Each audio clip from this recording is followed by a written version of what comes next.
Taking a sip of the drink in her hand, Claire enjoyed the sight of the mountains as the sun was rising over the top. It felt nice being able to get some sleep after they had spent an entire day inside the workshop. Being able to fill up the oven took a long time with the amount of coke it was able to generate.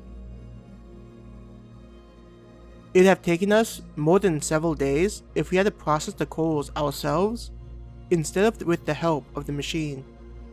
Claire internally groaned at the idea.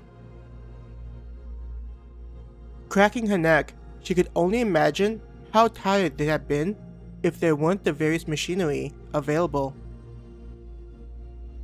Even with the machines, I can feel my body getting stronger. I imagine those rock lizards we'd encountered on that job wouldn't have been an issue. Claire thought about how many levels they'd likely grown, though it was nothing compared to their family. Both Hannah and her family were busy pushing themselves, trying to get even one bit stronger than before.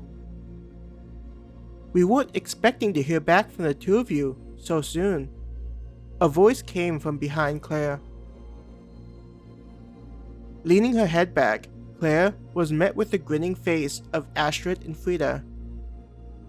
Well, we figured the two of you would be interested in joining us as we dive back into the other side. Straightening, Claire watched the two women, who looked even more barbaric than previously, sit down at the table. They had markings on their faces, though it was different for each of them. Astrid noticed Claire's look at her face. Pointing at her face, "They're markings used to protect us on our jobs." Frida nodded. "Like magic?" Claire asked in confusion. She thought back to what the adventurer they met on the job to the mine had talked about. Shaking her head, "Likely not in the way you're thinking." Astrid took a moment to gather her thoughts. "It's based on our beliefs from before we entered the fort." Claire hadn't been exposed to any religions that had required its believers to wear face markings, so she wasn't sure how to take it. "We weren't deep believers, only being told by our respected grandparents before they passed. Our families just happened to have the same beliefs and live close to one another. It wasn't until we started diving into the other side that we've decided to embrace our heritage," Frida explained. "Our beliefs are what has helped us to push forward and get stronger." "But I still don't understand." Claire raised a hand and gently touched her own face. Frida smiled gently. "It's thought that marking your face would not only protect you from those that wish your family harm, but also signal that you're an ally to those who share the same faith. We were taught our unique face paint by the elders of our family since our parents weren't followers, not wishing to practice once they came to the new continent," Astrid explained.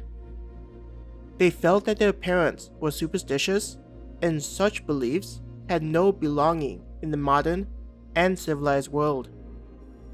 She looked saddened, like she was remembering her family. It was then that Claire remembered that the two women had never told her whether they arrived at the fort with others. Claire didn't think much at the time, the story being so familiar with ones she'd heard. Unlike others, her family was able to arrive safely. "Thank you for sharing that with me," Claire smiled. Nodding, Astrid said, "As we've stated before, we feel that you and your friend have similar thoughts as we do about what must be done.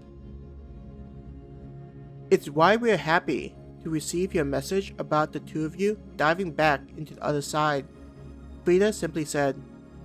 Her eyes looked at the other adventurers around them.